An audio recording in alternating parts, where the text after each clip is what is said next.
বিশ্বনবী সাল্লাল্লাহু আলাইহি ওয়াসাল্লাম ইহুদির লাশ দেখে দাঁড়িয়ে গেলেন। কার লাশ? আমার যশোরের ভাইয়েরা আওয়াজ করে বলুন, কার লাশ? ইহুদির লাশ দেখে দাঁড়ায় গেলেন। সাহাবারা বললেন, ইয়া রাসূলুল্লাহ, আপনি দাঁড়ালেন যে, এটা তো ইহুদির লাশ। বিশ্বনবী বললেন, আওয়ালাইসাত নাফসান, এটা কি মানুষ নয়? এটা হোক ইহুদি হোক খ্রিস্টান, এটা তো মানুষ। আমি মানুষ দেখে দাঁড়িয়েছি। আই স্যালিউট দ্য হিউম্যানিটি, আমি মানবতাকে সম্মান করেছি। পড়েন সুবহানাল্লাহ। তাহলে এই জমিনে মানুষের মর্যাদা বেশি, হোক আস্তিক হোক নাস্তিক হোক মুমিন কিংবা কাফের। আদমের সন্তান হলে মানুষ হলেই তার মর্যাদা বাড়িয়েছে কে? আমার কলিজার টুকরা যশোরের ভাইয়েরা, মানুষের মর্যাদা আল্লাহ এত বাড়িয়েছেন, মানুষ জীবিত থাকলেও যেমনি মর্যাদাবান, মরে গেলেও মর্যাদাবান। সুবহানাল্লাহ পড়েন। মানুষ মরে গেলে এই ডেড বডিটা কি হয়? পচে যায়, গলে যায়, মাটির সাথে মিশে যায়। তাই বলে আপনি ডেড বডির সাথে যাচ্ছে তাই করতে পারবেন না। পারবেন? কেউ যদি অন্যায় করে তাকে যদি আপনি শাস্তির আওতায় আনেন, যা মনে চায় করতে পারবেন না। তারা আগুন দিয়ে পোড়াতে পারবেন না, নাক কাটতে পারবেন না, কান কাটতে পারবেন না, অঙ্গ বিকৃতি করতে পারবেন না। কারণ মানব জাতির মর্যাদা স্বয়ং দিয়েছে কে?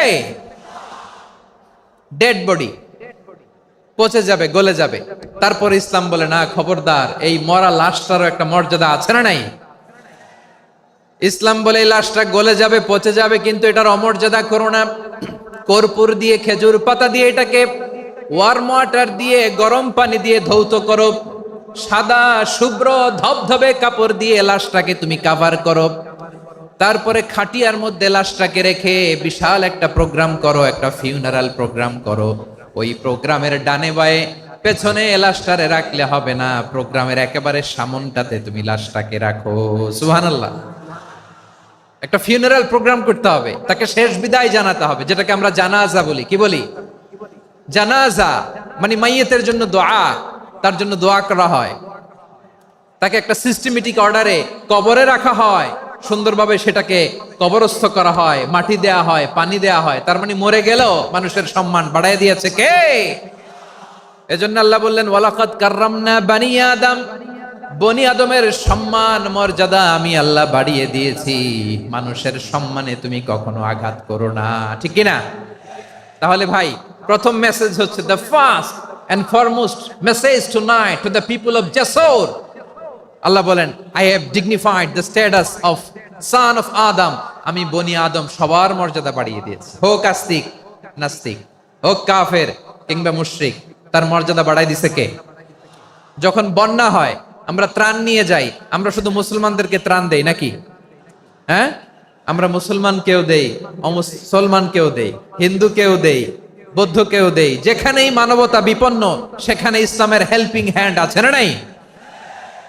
সুবহানাল্লাহ। কি দিন আমরা পেয়েছি, কি বিধান আমরা পেয়েছি। ওয়ালাকাদ কাররামনা বানি আদম, আমি বনি আদমকে সম্মানিত করেছি। এরপর আল্লাহ বললেন, ওয়া হামালনাহুম ফিল বাররি ওয়াল বাহর। মানুষকে স্থলে এবং সমুদ্রে চলাচলের বাহন আমি দিয়েছি। স্থলে কিভাবে চলবে, জলে কিভাবে চলবে, এই বাহনের ব্যবস্থা করেছে কে? এই জেনজি, এই স্যামড়া, ইরাম করতেছো কিসের জন্য? হ্যাঁ, ইরাম করলে চলবি? হ্যাঁ, বস বস বস বস। আওয়াজ করতেছো কেন? দিবানা, কথা বলতে দিবানা আমাকে? তো এইটা বুঝি তোমাদের ভালোবাসার নমুনা? তোমাদের ভালোবাসার কারণে যদি আমি কোথাও দাঁড়াতেই না পারি, কোথাও বসতে না পারি, কোথাও দুটা কথা বলতে না পারি, এই ভালোবাসা দিয়ে কি হবে আমার? বরং ঘামতে ঘামতে ঘর্মাক্ত হব, রক্তাক্ত হব।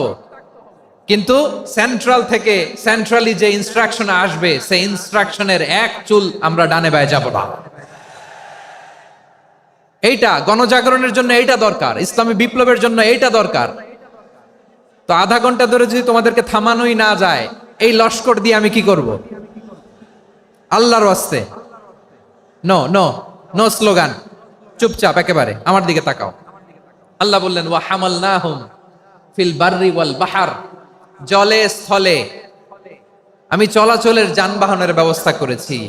আমরা স্থলে ঘোড়ার উপরে চড়ি, উটের উপরে চড়ি, গাড়ির উপরে চড়ি। এই যে গাড়ির ইঞ্জিন বানাইছি আমরা, এটার মেধা দিয়েছে কে?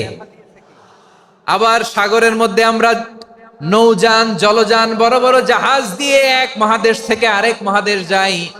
এক দেশ থেকে মালামালগুলো আরেক দেশে পাঠাই, সাগরের ভেতরে নৌকাগুলোরে ধরে রাখলো কে?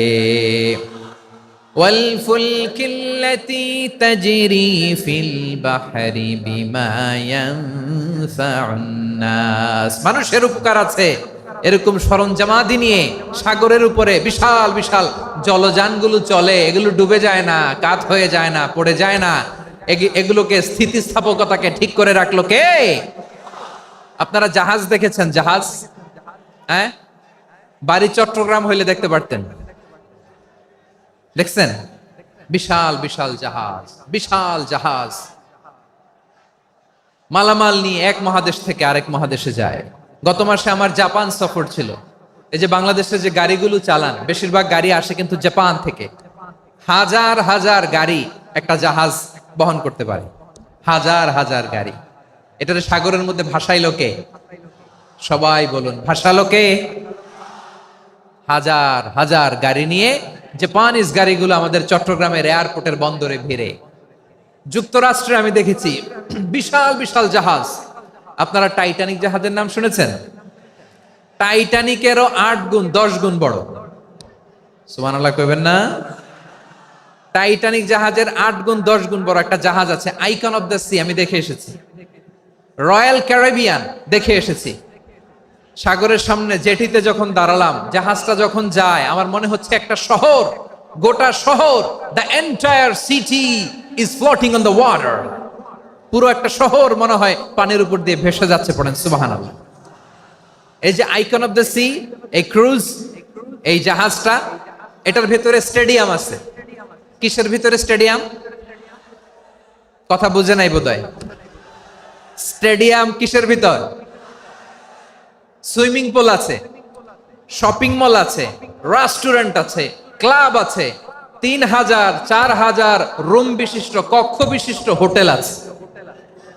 এই সবগুলোর নিয়ে এগুলো চলে সাগরের এই দোলার মধ্যে, জলোচ্ছ্বাসের মধ্যে, এই সাগরের ভেতরে এই জাহাজগুলোর ভাষায় রাখছে কে? সূরা আর রহমানে আল্লাহ তাআলা বললেন, ওয়ালাহুল জাওয়ারিল মুনশাআতু ফিল বাহরি কাল আ'লাম ফাবিআইয়ি আলা, সবাই পড়েন, ফাবিআইয়ি আলাই রাব্বিকুমা তুকাযযিবান। পাহাড় সম বড় বড় জাহাজগুলো মাল বোঝাই করে সাগরের মধ্যে ভেসে বেড়ায়। এগুলো দিয়ে মালামাল বহন করা যায়, মানুষরা এক দেশ থেকে আরেক দেশে যায়। এই জাহাজগুলোরে সাগরের ভেতরে ভাসায় রাখলো কে?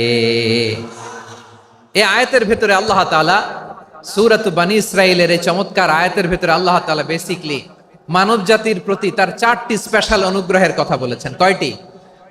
2টা বলে ফেলছি। 1 নাম্বার, ওয়ালাকাদ কাররামনা বনী আদম, আমি বনী আদমের সম্মান বাড়াইছি। নাকি মুসলমানদের? নাকি মুসল্লিদের? কার সম্মান বাড়িয়েছি? বনী আদমের। তাহলে human dignity, the first part of the verse talks about the human dignity. 2 number অংশ আল্লাহ তাআলা বললেন, ওয়া হামালনাহুম ফিল বাররি ওয়াল বাহর, স্থলে এবং সমুদ্রে আমি তাদের জন্য চলাচলের বাহন দিয়েছি। সুবহানাল্লাহ। তার মানে smooth movement on land and sea, জলে এবং স্থলে যাতে আমরা স্মুথলি মুভ করতে পারি আল্লাহ তাআলা দিয়েছেন। 3 নাম্বার আল্লাহ তাআলা বললেন, ওয়া রাযাকনাহুম মিনাত তাইয়্যিবাত, মানুষের জন্য আমি পবিত্র রিজিকের ব্যবস্থা করেছি। জলে এবং স্থলে যত প্রাণী আছে সবগুলা প্রাণীকে রিজিক দেয় কে? আমাদেরকে রিজিক দেয় কে? সাগরের মাছগুলোকে, বড় বড় তিমি মাছগুলোরে রিজিক দেয় কে? বাতাসের মধ্যে ভেসে বেড়ানো বড় বড় পাখিগুলো, স্ক্যান্ডিনেভিয়ান কান্ট্রি থেকে লক্ষ লক্ষ কোটি কোটি পাখিগুলো যে এক দেশ থেকে আরেক দেশে ট্রান্সফার হয়, এগুলোর রিজিক দেয় কে? রব্বুল আলামিন বলেন, ওয়ামা মিন দাব্বাতিন ফিল আরদি ইল্লা আলাল্লাহি রিজকুহা ওয়া ইয়ালামু মুস্তাকাররাহা ওয়া মুস্তাওদাআহা কুল্লুম ফি কিতাবিম মুবিন। আল্লাহু আকবার। রব্বুল আলামিন বলেন, ভূপৃষ্ঠে বিচরণশীল যত প্রাণী আছে সব প্রাণীগুলোকে আমি আল্লাহ আমার নিজের কুদরতে রিজিকের বন্দোবস্ত করি। এই প্রাণীগুলো কোথায় থাকে, কোথায় যায়, সব জায়গায় আমি রিজিক পৌঁছে দেই। রিজিক কেউ দিতে পারে না, রিজিকের মালিক কে? রিজিকের মালিক তিনি আল্লাহ। এজন্য আল্লাহ তাআলা বললেন ওয়ারাযাকনাহুম মিনাত তাইয়্যিবাত।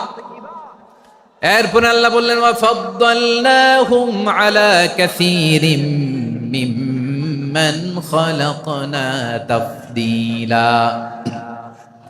আমি যত প্রাণী সৃষ্টি করেছি সকল প্রাণীর মধ্যে মানুষের মর্যাদা শ্রেষ্ঠত্ব আমি দিয়েছি। সুবহানাল্লাহ পড়েন। তাহলে এক নম্বরে আল্লাহ বললেন আমি বনি আদমের মর্যাদা বাড়ালাম। এরপরে বললেন স্থলে এবং সমুদ্রে চলাচলের জন্য যানবাহন দিলাম। 3 নম্বরে আল্লাহ বললেন পবিত্র রিজিকের ব্যবস্থা করে দিলাম। এরপরে আল্লাহ বললেন যত প্রাণী আছে, সৃষ্টি আছে, সবগুলার উপরে আমি মানুষকে শ্রেষ্ঠত্ব দিলাম।